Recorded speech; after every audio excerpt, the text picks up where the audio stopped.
நின்றுக்கிட்டு பேசுறதே ஒரு சிரமமான காரியம். ஒரு அற்புதமான இடம் குற்றாலம். அந்த எழுச்சிமிகு இந்த பகுதியில் உங்களை எல்லாம் சந்திப்பதிலே மற்றற்ற மகிழ்ச்சி.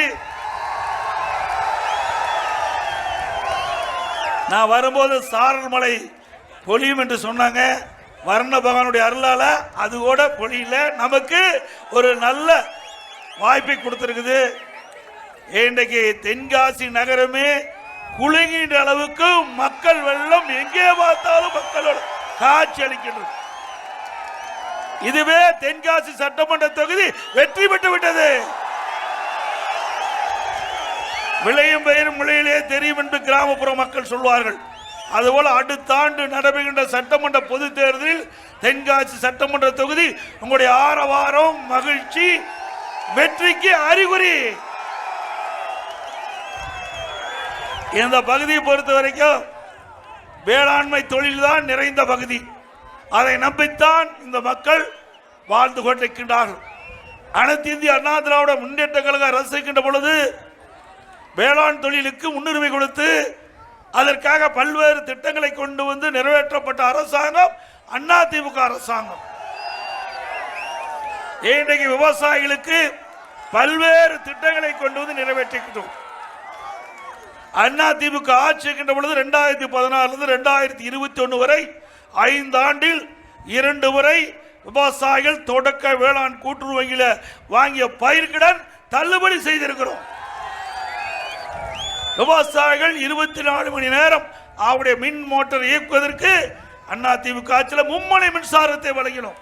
எந்த நேரத்தில் போனாலும் விவசாயிகள் தங்களுடைய மின் மோட்டாரை இயக்கலாம். அதே போல குடிமராமத்து திட்டத்தில் இந்த பகுதிகின்ற குளங்கள் அனைத்தும் தூர்வாருகின்ற சூழலை உருவாக்கி தந்தோம். இதனால் அந்த குளங்கள் கண்மாய்கள் எல்லாம் இன்றைக்கு மழை காலத்தில் நீர் நிரம்பி கோடை காலத்தில் நமக்கு தேவையான நீர் கிடைக்கின்ற சூழ்நிலையை உருவாக்கி தந்த அரசாங்கம் அதிமுக அரசாங்கம். அது மட்டும் இயற்கை சீற்றங்கள், பேரிடர் காலங்கள், கனமழை, விவசாயிகள் பயிரிட்ட பயிர்கள் எல்லாம் சேதமடைகின்ற பொழுது பயிர் காப்பீட்டு திட்டத்தில் விவசாயிகள் இணைக்கப்பட்டு அந்த பாதிப்புக்குள்ளான விவசாயிகள் எல்லாம் கணக்கிட்டு அந்த சேதத்துக்கு உண்டான பயிர் காப்பீட்டு திட்டத்தில் விவசாயிகளுக்கு இழப்பீட்டு தொகையை பெற்று தந்த அரசாங்கம் அதிமுக அரசாங்கம். அது மட்டுமல்ல, வறட்சியான காலகட்டத்தில் விவசாயிகளுக்கு வறட்சி நிவாரணம் கொடுத்ததும் அதிமுக ஆட்சியிலே. இன்றைக்கு கால்வாய்கள் அனைத்தும் தூர்வாருவதற்கு உண்டான நடவடிக்கை எடுத்ததும் அதிமுக ஆட்சியிலே. விவசாயிகள் உற்பத்தி செய்யப்பட்ட நெல்லை உடனுக்குடன் அரசு நேரடி நெல் கொள்முதல் நிலையங்களை கொண்டு போய் சேர்த்தவுடன் அந்த நெல்லை கொள்முதல் செய்து அவர்களுக்கு உண்டான தொகையை உடனுக்குடன் வங்கியிலே செலுத்திய அரசாங்கம் அதிமுக அரசாங்கம். எப்பொழுதெல்லாம் விவசாயிகள் பாதிக்கப்படுகிறார்களோ அப்பொழுதெல்லாம் அந்த விவசாயிகளுக்கு தேவையான நிவாரணத்தை வழங்கிய ஒரே அரசாங்கம் அதிமுக அரசாங்கம். விவசாய தொழிலாளிகள் இரவு பகல் வராமல் ரத்தத்தை வீரவியாக மண்ணிலே சிந்தி உழைக்கின்ற அந்த விவசாய தொழிலாளிகள் நலம் பெற வாழ்வு மலர பசுமை வீடுகளை கொடுத்தோம். கறவை மாடுகள் வழங்கினோம். விலையில்லா ஆடுகள், விலையில்லா கோழிகள் அந்த ஏழை தொழிலாளி கொடுத்து அவருடைய பொருளாதாரத்தை உயர்த்துகின்ற சூழ்நிலையை உருவாக்கி தந்த அரசாங்கம் அதிமுக அரசாங்கம். இப்படி ஏதாவது ஒரு திட்டத்தையாவது விவசாயிகள் விவசாய தொழிலாளிக்கு இந்த அரசாங்கம் கொண்டு வந்திருக்கின்றதா? சொல்லுங்க பார்க்கலாம். இன்றைக்கு திராவிட முன்னேற்ற கழக ஆட்சி இருக்கின்ற பொழுது நாட்டு மக்கள் நிம்மதியா வாழ முடியுதா? சிறுமி முதல் பாட்டி வரைக்கும் பாதுகாப்பு இல்லை. உண்மைதானே? தினம் தினம் பத்திரிகையில் வர செய்தி. இன்றைக்கு தமிழகத்தில் போதைப் பொருள் நிறைந்த மாநிலமா இன்றைக்கு காட்சி அளித்துக் கொண்டிருக்கிறது. இந்த போதைப் பொருளை தடுக்க வேண்டும் என்று நான் சட்டமன்றத்தில் பல முறை குரல் கொடுத்தேன். தொலைக்காட்சியின் வாயிலாக இந்த அரசுடைய கவனத்திற்கு எடுத்துச் சென்றோம். அறிக்கையின் வாயிலாக இந்த அரசுடைய கவனத்திற்கு எடுத்துச் சென்றோம். ஆனால் இந்த அரசு அதை ஏற்றுக்கொள்ளவில்லை. நாங்கள் அறிக்கையின் வாயிலாக கொடுப்பதையும் அவர்கள் கண்டுகொள்ளவில்லை. இன்றைய தினம் எங்கே பார்த்தாலும் போதைப் பொருள், கஞ்சா விற்காத இடமே இல்லை. இந்த போதைக்கு அடிமையாகி இளைஞர்கள், மாணவர்கள், பொதுமக்கள் இப்படிப்பட்ட செயலில் ஈடுபடுறாங்க. எங்கே பார்த்தாலும் கொலை, கொள்ளை, திருட்டு, வழிப்பறிவு, பாலியல் வன்கொடுமை நடக்காத நாளே அல்ல. இன்றைக்கு தொலைக்காட்சியிலையும் பத்திரிகையிலையும் நாம் பார்ப்பது தங்க என்ன விலை, வெள்ளி என்ன விலை, இன்றைக்கு இதைத்தான் நாம் பார்ப்போம். ஆனா இன்றைய தினம் கொலை நிலவரம் என்ன நிலவரம் என்று பத்திரிகையிலும் ஊடகத்திலும் வருகிற செய்தி பார்த்து மக்கள் அதிர்ந்து போயிருக்கிறார்கள். அப்படிப்பட்ட ஆட்சி தேவையா? சட்ட ஒழுங்கு சீர்குலைந்து விட்டது. தமிழகத்தில் இனி பாதுகாப்பு கிடையாது. மக்களுக்கும் பாதுகாப்பு இல்ல, சிறுமிகளுக்கும் பாதுகாப்பு இல்ல, ஒட்டுமொத்த பெண்களுக்கே பாதுகாப்பு இல்ல.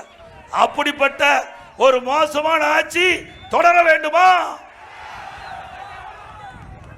இன்னைக்கு அனைத்து இந்திய அண்ணா திராவிட முன்னேற்ற கழக ஆட்சி இருக்கின்ற பொழுது சட்டத்தின் ஆட்சி நடைபெற்றது. பொன்மனச்சம்பல் புரட்சி தலைவர் எம்ஜிஆர் காலத்திலும் சரி, இதயம் புரட்சி தலைவர் அம்மா அவர்கள் காலத்திலும் சரி, அம்மா மறைவுக்கு பிறகு அம்மாவுடைய அரசும் சட்டத்தின் ஆட்சி நடைபெற்றது. குற்ற நிகழ்வுகள் குறைக்கப்பட்டன, போதைப் பொருள் கட்டுப்படுத்தப்பட்டன. இப்படிப்பட்ட சம்பவங்கள் எங்கேயும் நடைபெறாமல் அண்ணா திமுக அரசு பார்த்து கொண்டது. இன்றைக்கு 10 ஆண்டு காலம் அனைத்து இந்திய அண்ணா திராவிட முன்னேற்ற கழகத்துடைய 10 ஆண்டு கால ஆட்சி ஒரு பொற்கால ஆட்சி என்று மக்கள் பாராட்டுகின்ற அளவுக்கு சிறப்பான ஆட்சியை நாட்டு மக்களுக்கு தந்த அரசாங்கம் அண்ணா திமுக அரசாங்கம்.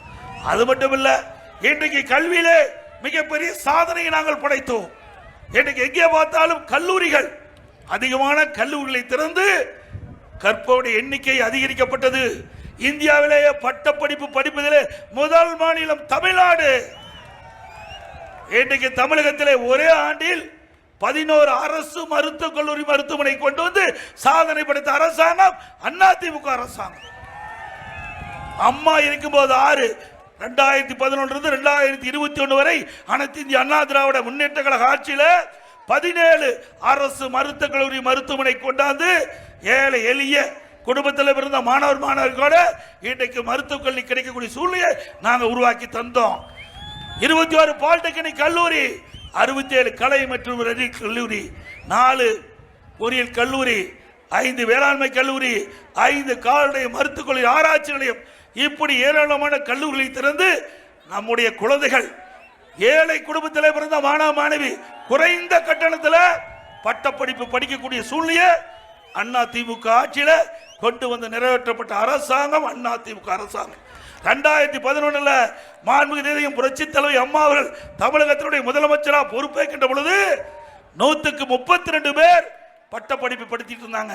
கல்வியில புரட்சி மறுமலர்ச்சி, கல்விக்கு அதிக நிதி ஒதுக்கீடு செய்த காரணத்தினால் 2019-20 57-54% பட்டப்படிப்பு படிக்கக்கூடிய சூழ்நிலை உயர்த்தணும். இன்றைக்கு இந்தியாவிலேயே தமிழகம்தான் பட்டப்படிப்பு படிப்பதிலே முதல் மாநிலம். இது எதற்காக சொல்லி ஒரு அரசாங்கம் எப்படி செயல்பட வேண்டும் என்பதற்கு உதாரணம் அனைத்து இந்திய அண்ணா திராவிட முன்னேற்ற கழக ஆட்சியில தான் பார்க்க முடியும். இன்னைக்கு திராவிட முன்னேற்ற கழக ஆட்சிக்கு வந்த உடனே அரசு பள்ளியை படித்த மாணவர்களுக்கு விலையில்லா மடிக்கணினி வழங்கணும். விலையில்லா மடிக்கணினி கொடுத்தோம், அதையும் நிறுத்திட்டாங்க. இதுல என்ன அரசியல் கால் புடிச்சு தேவை? ஏழை எளிய ஒடுக்கப்பட்ட நசுக்கப்பட்ட கிராமத்திலிருந்து நகரம் வரை இருக்கின்ற மாணவ மாணவி அரசு பள்ளியிலே படிக்கின்றார்கள். அப்படி அரசு பள்ளியில் படிக்கின்ற மாணவ செல்வங்கள் அறிவுபூர்வமான கல்வி கிடைக்க வேண்டும், உலகத்தரத்திற்கு ஏற்ற கல்வி கிடைக்க வேண்டும், விஞ்ஞானி கல்வி கிடைக்க வேண்டும். அந்த அடிப்படையில் தான் மாண்பு அம்மா அவர்கள் இருக்கின்ற காலகட்டத்தில் மடிக்கணினி கொண்டு வந்தாங்க, லேப்டாப் கொண்டு வந்து தமிழ்நாடு முழுவதும் 10 ஆண்டுல 52,35,000 மாணவ மாணவிகளுக்கு லேப்டாப் கொடுத்தோம். அதற்காக அண்ணா திமுக ஆட்சியில் 7,300 கோடி நிதி ஒதுக்கீடு செய்யப்பட்டு நம்முடைய மாணவ செல்வங்கள் அறிவுபூர்வமான கல்வி கிடைக்கக்கூடிய சூழ்நிலையை உருவாக்கி தந்த அரசாங்கம் அண்ணா திமுக அரசாங்கம். அதை நிறுத்திட்டாங்க. மீண்டும் அண்ணா திமுக ஆட்சி உங்களுடைய மகத்தான ஆதரவு அமையும். நிறுத்தப்பட்ட இந்த நம்முடைய மாணவர்களுக்கு நிறுத்தப்பட்ட இந்த லேப்டாப் கொடுக்கப்படும். இந்த திட்டம் தொடரும். அதே போல இன்னைக்கு அம்மா மினிக்கிளை அதிலே அரசியல் காழ்ப்புணர்ச்சி. எங்கெல்லாம் ஏழை மக்கள் அதிகமாக வசிக்கிறார்களோ அந்த பகுதியை நாங்கள் தேர்ந்தெடுத்து அங்க ஒரு அம்மா மினி கிளினிக் திறக்கப்பட்டு அதுல எம்பிபிஎஸ் டாக்டர் ஒருவர், ஒரு நர்ஸ், ஒரு மருத்துவ உதவியாளர் நியமிக்கப்பட்டு அந்த திட்டம் மிக சிறப்பா மக்களிடத்திலே வரவேற்பு இருந்தது. அந்த ஏழை மக்கள் அந்த பகுதியில் ஏதாவது நோயாய்ப்பட்டா அம்மா மினி கிளினிக்கு சென்று சிகிச்சை பெறலாம். அதையும் மூடிய அரசாங்கம் தான் திரு ஸ்டாலின் மாடல் அரசாங்கம். மீண்டும் அதிமுக ஆட்சி மலரும். இந்த அம்மா மினி கிளினிக் திட்டம் தொடரும். இப்போ 2000 தான் நாங்க கொடுத்தோம். 2000 அம்மா மினி கிளினிக் தான் கிராமத்திலிருந்து நகரம் வரை ஏழை மக்கள் வசிக்கின்ற பகுதியை தேர்ந்தெடுத்து நாங்கள் அந்த அம்மா மினி கிளினிக் அமைத்தோம். மீண்டும் உங்களுடைய துணையோடு ஆட்சி அமைகின்ற பொழுது தமிழ்நாடு முழுவதும் 4000 அம்மா மினி கிளினிக் துவக்கப்படும். இன்றைக்கு ஸ்டாலின் ஒரு திட்டத்தை அறிவிச்சிருக்கிறார்.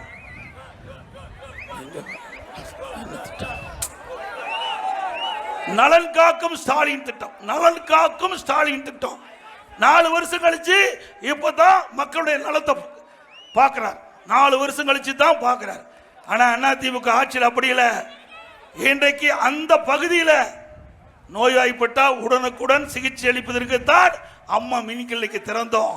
இன்றைக்கு நீங்க ஒரு நாள் முகாம் நடத்தி விட்டு போய்விடுவீங்க. அப்புறம் ஒரு 15 நாள் கழிச்சு, ஒரு மாசம் கழிச்சு அந்த பகுதியில் யாராவது நோய்வாய்ப்பட்டா அவர் எங்கே போய் சிகிச்சை பெறுவாங்க? ஆகவேதான் அனைத்து இந்திய அண்ணா திராவிட முன்னேற்ற கழக அரசு இன்றைக்கு தொலைநோக்கு சிந்தனையோடு சிந்தித்து அம்மா மினி கிளினிக் ஒரு பகுதியில் கிராமத்தில் திறந்தா சுற்று வட்டாரம் 2 கிலோமீட்டர் 3 கிலோமீட்டர் கிட்ட கிராமத்து மக்கள்லாம் அந்த அம்மா மினி கிளினிக் சென்று நோயாய்ப்பட்டவர்கள் சிகிச்சை பெறலாம். அப்படி திட்டத்தை நிறுத்திய அரசாங்கம் திமுக அரசாங்கம். சிந்திச்சு பாருங்க. இன்னைக்கு அது மட்டுமல்ல, அண்ணா திமுக ஆட்சி இருக்கிற பொழுது 2011 2021 வரை ஆரம்ப சுகாதார நிலையம், கிராமத்தில் ஆரம்ப சுகாதார நிலையம் 254 ஆரம்ப சுகாதார நிலையத்தை திறந்து அந்தந்த பகுதிக்கு கிராம மக்களுக்கு அங்கேயே நோயாய்ப்பட்ட சிகிச்சை அளிக்கக்கூடிய திட்டத்தை கொண்டு வந்து நிறைவேற்றி மக்களிடத்திலே நன்மதிப்பை பெற்ற அரசாங்கம் அண்ணா திமுக அரசாங்கம்.